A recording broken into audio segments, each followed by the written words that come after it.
श्री राम भक्त हनुमान है ना? हाँ ऋषिवर, आपने सत्य ही पहचाना। मैं हनुमान ही हूँ।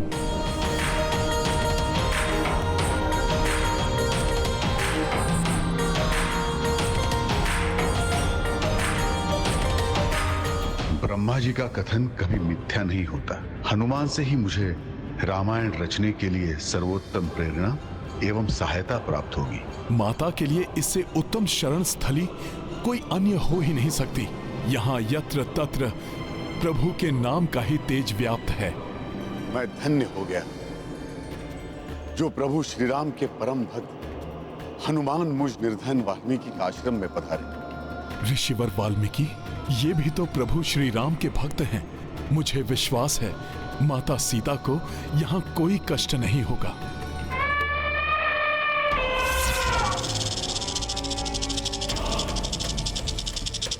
तो कलियां, अब ये कलियां कभी खिल नहीं पाएंगी। अब कोई दिव्य शक्ति स्त्री की रक्षा कर रही है, अर्थात ये कोई साधारण स्त्री नहीं है।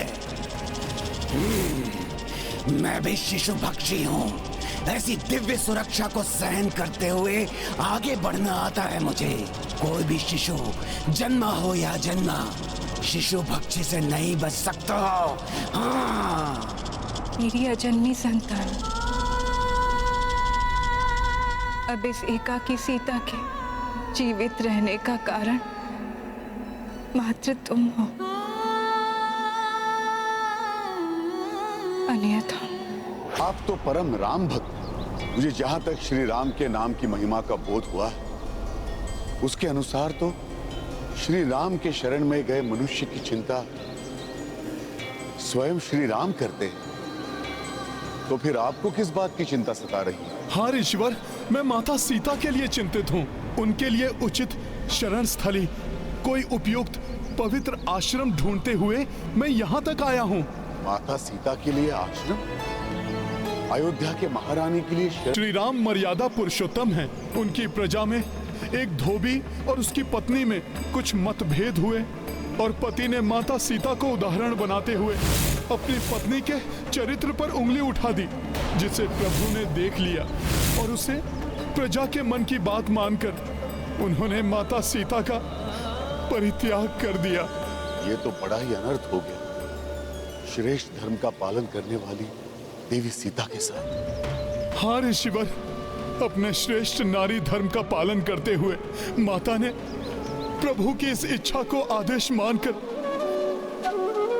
पुनः वनवास स्वीकार कर लिया।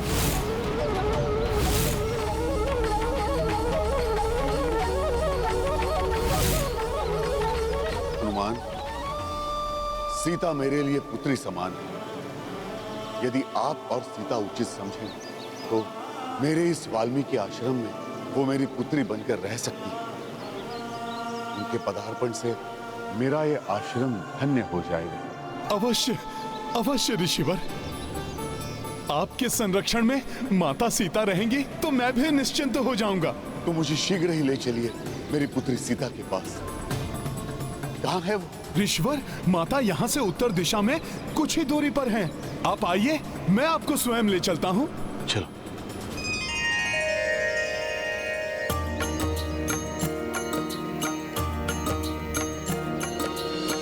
कपि कर वाल्मीकि अगुवाई, जानकी दर्शन को जब जाई। कंटक पत्थर सब बिसराए, नग्न चरण ऋषि दौड़े जाए।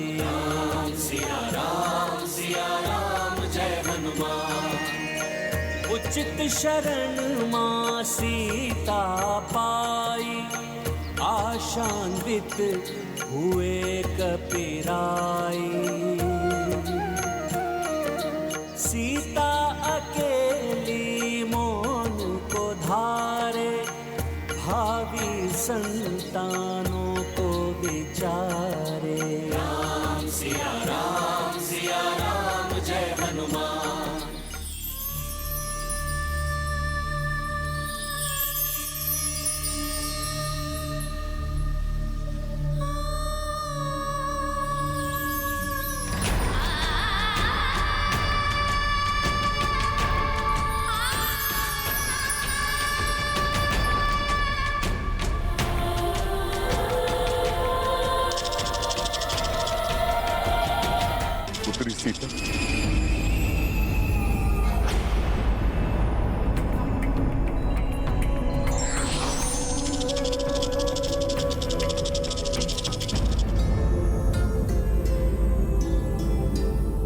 ऋषिवर। माता, ये महर्षि वाल्मीकि हैं। मेरी ही भांति ये भी प्रभु श्री राम के परम भक्त हैं। इनके आश्रम में आश्रय लेना आपके लिए सर्वथा सुरक्षित रहेगा। किंतु हनुमान, अब तो ये संपूर्ण वन ही मेरा घर है। किसी आश्रम में रहना मेरे लिए अब। माता, आप ही नहीं, अब तो 2 और नन्हे पुष्प खिलने वाले हैं आपके अंक में। उन्हें भी तो आश्रय चाहिए। पिता के आश्रय में रहने से पुत्री पर कोई लांछन नहीं लगता पुत्री सीता, और यह तो विधि द्वारा पूर्व निर्धारित है। इसमें संकोच कैसे? अब विलंब मत करो पुत्री। तुमने स्वयं मुझे मेरी पुत्री के रूप में रहने का वचन दिया था पुत्री।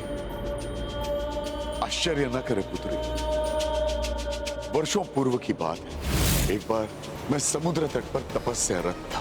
समुद्र की लहरें मेरी तपस्या में बाधा उत्पन्न कर रही थी।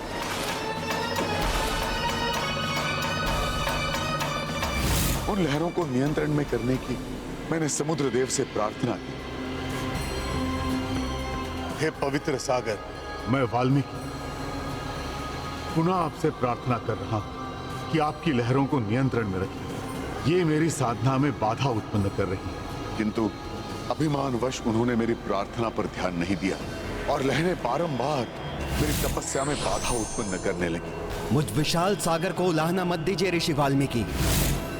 कदाचित आपको ज्ञात नहीं, संपूर्ण संसार को सुख और समृद्धि प्रदान करने वाली देवी लक्ष्मी का पिता हूं मैं। उचित होगा कि आप अपनी तपस्या के लिए कोई अन्य स्थान ढूंढें। देवी लक्ष्मी का पिता होने का इतना अभिमान, स्वयं को बहुत महान समझते हैं ना। ऐ अभिमानी सागर, सुनो, ये प्रण है मेरा। एक दिन मैं भी देवी लक्ष्मी का पिता बनकर दिखाऊंगा।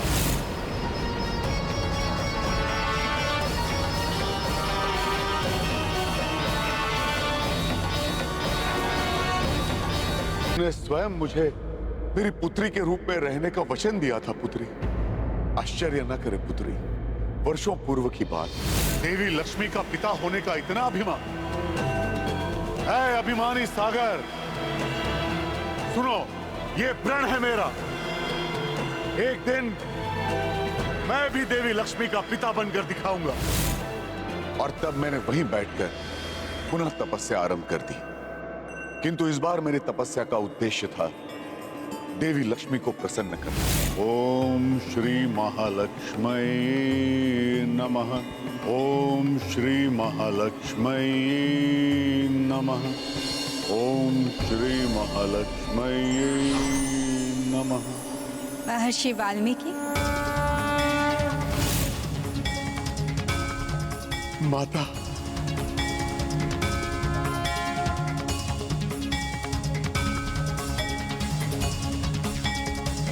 माता, माता लक्ष्मी।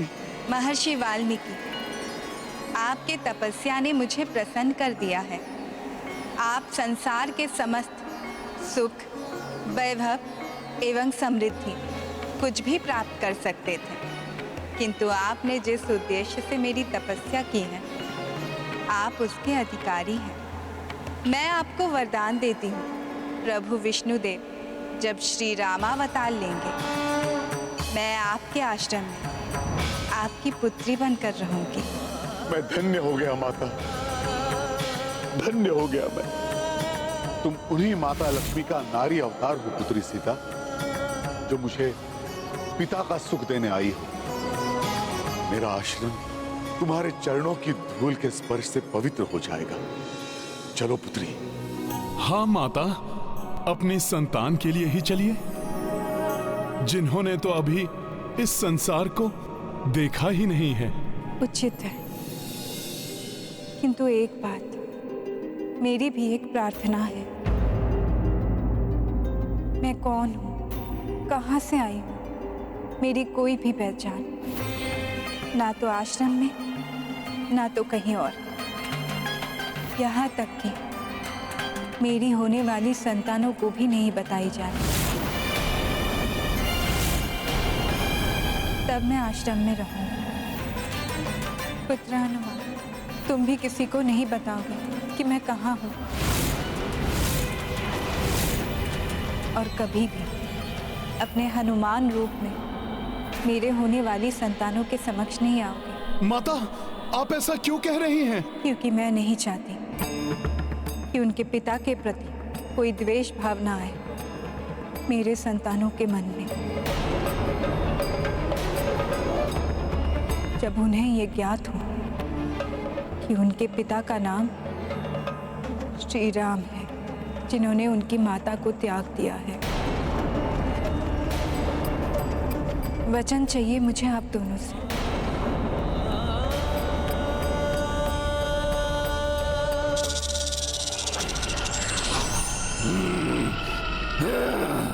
अभी तो बच गए वो दोनों शिशु, किंतु अधिक समय तक बच नहीं पाएंगे। वो अवसर पाते ही वो दोनों आहार बन जाएंगे मुझ शिशु भक्षी के। मेरा ये अनुरोध ही नहीं, निवेदन है। यदि आप दोनों मेरी पहचान छुपाएं, तभी मैं आश्रम में रहने आऊंगी। यदि हनुमान इस वेश में आए तो सहज ही सबको ज्ञात हो जाएगा कि मैं सीता हूँ। मेरी संतानें भी यही जान जाएंगी तो अपने पिता से मिले बिना नहीं रह पाएंगी। किंतु माता, हर संतान को अपने पिता के बारे में। हनुमान, भावनाएं बहुत बलवती होती है। पिता या संतान में से किसी को भी एक दूसरे के बारे में ज्ञात हुआ तो दोनों ही एक दूसरे से मिले बिना नहीं रह पाएंगे। फिर रघुनंदन के इतने बड़े त्याग का अर्थ ही क्या रह जाएगा। मैं कदापि ये सहन नहीं कर पाऊंगी। किंतु पुत्री, मैं अपने ही आराध्य से इतना बड़ा भेद छुपाऊं? इतनी बड़ी दुविधा में मुझे मत डालो पुत्री। आपकी दुविधा भी उचित है ऋषिवर, किंतु मैं माता के मन की व्यथा समझ रहा हूं। इसलिए जैसा माता चाहती हैं, मैं वैसा वचन देने के लिए प्रस्तुत हूं। माता, आपका ये पुत्र हनुमान आपको वचन देता है कि ये हनुमान आपकी संतानों के समक्ष या आश्रम में या आपके कक्ष की ड्योढ़ी के भीतर कभी अपने सत्य स्वरूप में नहीं आएगा, और ना ही कोई कभी हनुमान से ये जान पाएगा कि आपकी वास्तविक पहचान क्या है माता। और माता, ना ही आपकी संतानें जान पाएंगी कि उनके पिता कौन है। यदि यही भाग्य का लेखा है पुत्री, तो मैं ऋषि वाल्मीकि तुम्हें वचन देता, जैसा तुम चाहती हो वैसा ही होगा। परंतु प्रभु श्री राम मेरे आराध्य हैं, अतः उनके नाम के जाप से या तुम्हारी संतानों को श्री राम चरित्र के पठन पाठन से तुम मुझे नहीं रोकोगी। स्वयं ब्रह्मा जी ने मुझे रामायण लेखन एवं उसका प्रसार करने का आदेश दिया है पुत्री। ये तो मैं भी चाहती हूँ कि मेरी संतानें मेरे प्रभु के चरित्र के बारे में हर एक बात से अवगत हो, उनके आदर्श और मर्यादा से प्रेरणा ले, उनके पराक्रम से सीख लेकर वीर योद्धा बने। ये गाथा महाबली हनुमत की, रुचिकर लीला राम भगत की। जय जय जय रघुनंदन राम, जय जय जय महाबली हनुमान। चली ऋषि संग विहार भूमि जा, हस्त से मार्ग बुहारे कपिसा। किंतु घात मह राक्षस बैठा, संकट से अनभिज्ञ मां सीता। ये गाथा महाबली हनुमत की, रुचिकर लीला राम भगत की जय जय जय रघुनंदन राम जय जय जय महाबली हनुमान। तुम कहीं भी चली जाओ, तुम्हारी संतानें तो अंततः मेरे ही उदर में आने वाली हैं। शिशु भक्षी से बच नहीं पाएंगी वो।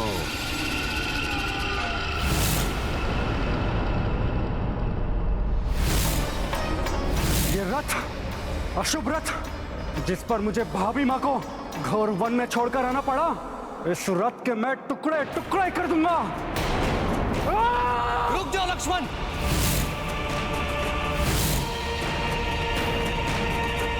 क्या तुम्हारे रोष को स्वीकार है? जिस रथ पर भाभी माँ के पावन चरण अंतिम बार पड़े हो, तुम उसे तोड़कर नष्ट कर देना चाहते हो।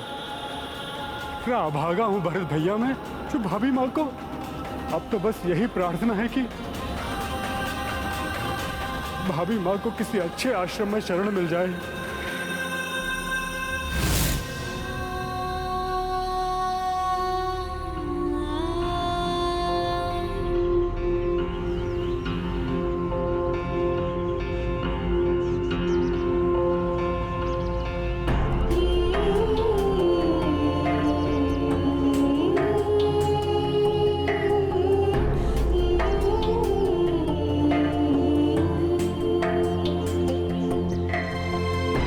गुरुदेव, ये तेजस्विनी कौन है जो आपके साथ यहाँ पधारी हैं? ये भूमिजा है, मेरी पुत्री।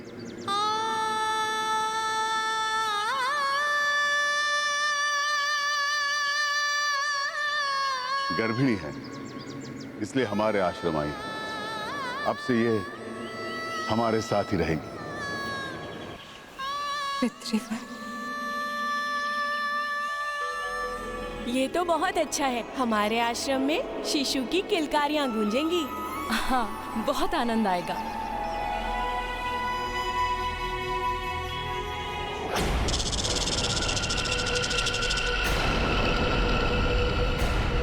आसपास कुछ असामान्य सा प्रतीत हो रहा है मुझे।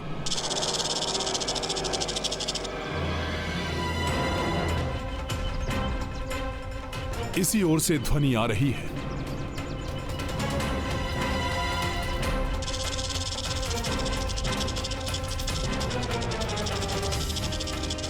ये तो इसी ओर आ रहा है।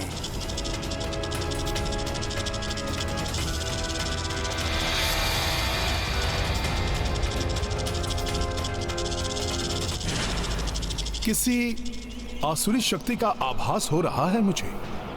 माता को वचन दिया है, मैं आश्रम के भीतर नहीं जा सकता, किंतु आसपास रहकर तो माता की सुरक्षा कर ही सकता हूं मैं। निकट ही कोई ऐसा स्थान ढूंढना होगा मुझे जहां रहकर इस पूरे आश्रम की निगरानी की जा सके।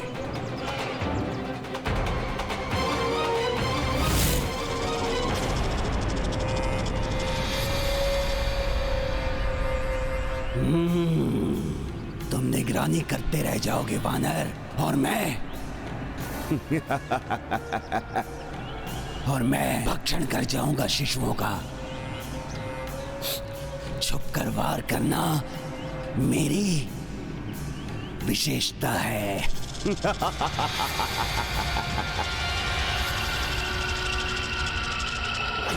आइए भूमिजा, यहाँ कुछ क्षण विश्राम कर लीजिए।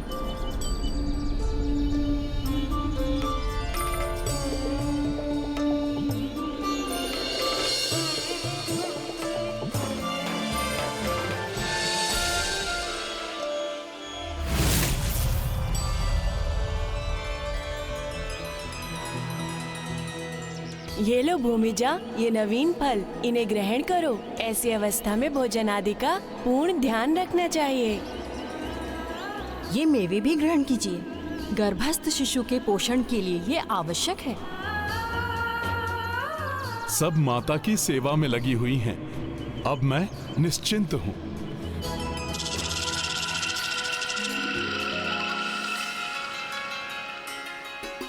ऋषिवर वाल्मीकि का सानिध्य मुझे पिताश्री राजा जनक का स्मरण करा रहा है। इन सब का स्नेह देखकर लग रहा है जैसे मैं जनकपुरी में आ गई हूँ।